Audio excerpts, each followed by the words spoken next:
After my father passed away, I went to live with my friend and his mom for a little while. Things with my mom were very strained, and I didn't want to stay at my friend's house initially, but they didn't want me alone during that time. Staying at anyone's house always made me feel uneasy for some reason. My first night there, early in the morning, I woke up to the sound of my bedroom door opening, and a gentleman wearing a red flannel and bib denim overalls came into my room holding a bag of tools. He turned the light on, looked at me, and walked through another doorway to the utility room. Soon after, I fell asleep again. But when I woke up this time, the room was dark. Everything was the same when I went to sleep the night previously. Figuring I imagined the whole thing, I went upstairs for coffee and asked my friend's mom if the guy with the overalls is still here. With a weird look, she informed me that it's been her and I in the house all night. At this point, I'm very confused, so I explained in detail about what the man looked like. Height, weight, clothes, facial hair, everything. She turns pale white and bolts to her room and retrieves a photo. When she shows me the photo, it's the man I saw in the basement that morning, even wearing the same clothes.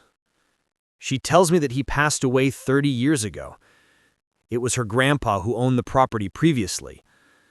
He had killed himself to save the farm when he invested his money into horses instead of machines, and his investment flopped. To keep the bank from taking the farm, on a stormy night he took a lightning rod into the middle of a pond, and nature took his life when lightning struck the rod. Because of this, life insurance paid out, and his suicide saved the family diary and kept the house from being foreclosed on. My dad worked for the Army as a contractor and was supposed to be in the Pentagon that day. This wasn't anything new for him since he worked in Crystal City, which sits just across from the Pentagon. He did his normal thing, made us breakfast, got us ready for school, got dressed in his suit, and dropped us off. A few hours later, and it seemed as though the whole world had changed. I had caught a glimpse of the news that was playing in another classroom and had heard rumors of a bomb going off at the Pentagon. They made an announcement that school was closing early and all the classes were to convene in the lunchroom. A lot of us had parents who worked there, so the anxiety in the lunchroom as we waited for our parents to pick us up was palpable. They called my name, and I walked out to the pickup line to see my dad, dressed in his weekend clothes, waiting for me in our family van. The ride home was quiet, as I couldn't think of anything to say, and my dad's face was set in a stoic expression the whole time, which was incredibly unusual for him. When we got home, it was only as he was putting the keys into our front door that I got the courage to ask why he was there to pick me up, and why wasn't he dressed in his suit. He paused for a second, then turned to me and said, "I was on my way to work when someone told me not to go in. I don't know who, but it was very clear insistent that I go home, so I did." I stayed silent as we walked inside, up to our living room, and he turned on the TV. We watched the news coverage together in silence for, honestly, I don't remember how long. He finally left to go pick up my siblings from their school, and just before he left, I finally got the courage to ask about my mom, who worked at the Pentagon. He told me he hadn't heard anything from her yet because the phone lines were busy, but that he was sure she was going to be okay. I stayed glued to the TV all day, and when my dad came back with my sisters, he joined me.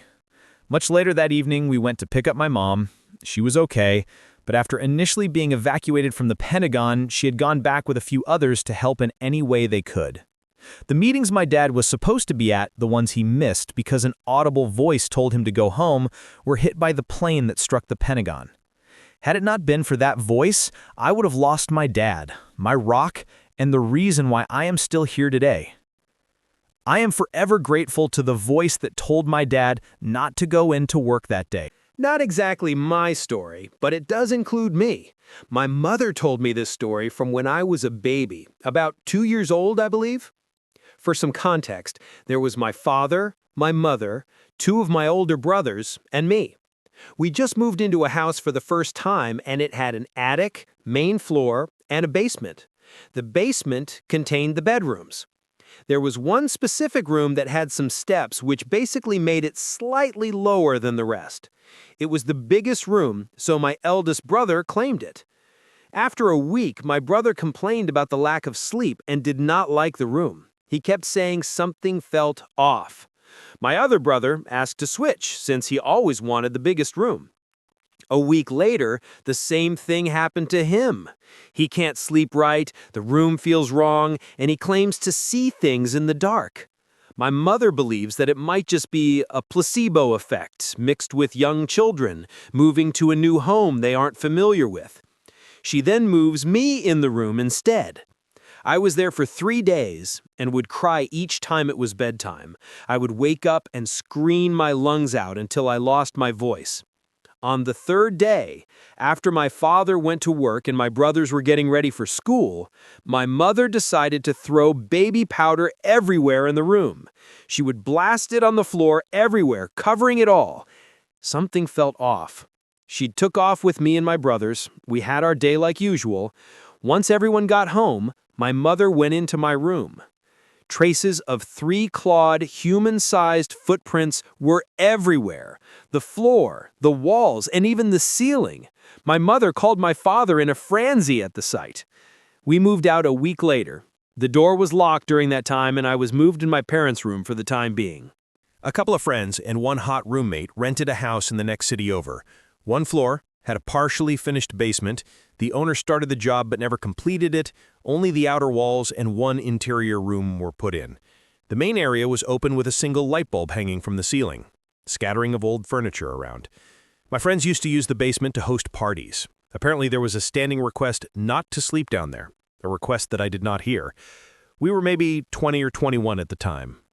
Well, after one party, people started going to sleep wherever they could find space, and I picked the only open spot I could find, this old couch in that basement. I wake up after just a few hours, must have been 4 or 5 a.m., and I hear a guy and girl whispering and giggling in that partially built next room. It sounded like someone who was at the party, so I got up to ask them to be quiet, and as soon as I got near that doorway, it stopped. Weird. But I thought maybe I was hearing people still partying upstairs, and it just sounded like whispering through the floor. No biggie. It didn't start back up, so I decided to ignore it and try to go back to sleep. I laid back down. That bright light was shining in my face, and I wasn't sure how to turn it off, so I closed my eyes and just tried to fall asleep anyways. While I'm laying on the couch with my eyes closed, I saw a shadow move across my eyelids, as if something moved between me and that light. So at this point, I sit bolt upright and said, nope, nope, nope, nope, over and over again, as I started walking towards the stairs. The cement floor was a bit uneven, so I'd hear a scuffing noise with some of my footsteps, but I'd hear it even when my shoe didn't scrape the floor. I stopped at the bottom of the stairs and listened, and those shuffling footsteps kept going, so I sprinted up the stairs and paused one more time at the top and looked back and saw nothing. I don't know, I expected to see someone. I waited maybe 10 seconds, listening out, and finally I hear what sounds like a single footfall on wood and creak of that bottom stair. I shut the door behind me and backed away, watching it, but nothing ever came through. I'm frantically trying to find one of my friends who rented the place without waking anyone up, and I find the roommate on an air mattress in the living room, which is weird, but whatever. I start shaking her and I go, "See, wake up! Your basement is haunted." She just looks at me like I'm an idiot and says, "Duh, we told everyone not to sleep down there." And I just went, "Oh, so can I crash on the corner of the air mattress?" And she said I could. So the next day, I get all of the ghost stories from them about this house. Apparently, the main floor was haunted too, and the basement was just the worst spot for it. Bit of background. When my wife was young, her parents and siblings lived with one set of her grandparents. Her grandfather was murdered in the home. It happened in his bedroom upstairs. The room was used primarily as storage for the next 20-plus years. Her parents tried to sell the house multiple times, but living in a small town, everyone knew and the house would not sell, so they stayed. Years later, and while my wife and I were engaged, there was a murder trial which I attended in support of her family. I saw the crime scene photos. Important later. Another few years later, we had 2 kids. The oldest was 6 at the time. My wife's family does not talk about the murder, and our kids do not know about the murder to this day. My FIL decided he wanted the room where the murder happened to be a hangout for the grandkids when the family was in town. He put sleeping bags and a TV in the room ahead of a holiday days-long get-together. We didn't like it, but stayed silent since the murder was a sore subject. My FIL also wanted all the grandkids to all sleep in there together. We were the first to arrive, and my son went into the room alone. He usually couldn't sit still long at that age, so after a couple of hours, I decided to check in on him. Here is our conversation. During the whole conversation, he was still and rigid and would not look away from the TV. "Hey, buddy, is everything okay up here?" "Yeah." "Okay, have fun." "Daddy, do I have to sleep in here?" "I don't want to." "Why not?" "I'm not alone." Every hair on my body stood up. "Well, yeah, I'm here with you, buddy." "No, there is someone in here with us." "Are they nice? Mean? A grown-up? A kid?" "A grown-up." "What are they doing right now?" "They are watching you." "You have never said anything like this at your grandparents' house before, and you have been here a lot. They don't leave this room, and I have never been in here before." "Where are they now?" Without looking away from the TV, he points to the far corner where his great-grandfather was murdered and said, "They're standing over there. They don't move much." "Okay, buddy, you don't have to stay in here." And he left the room with me.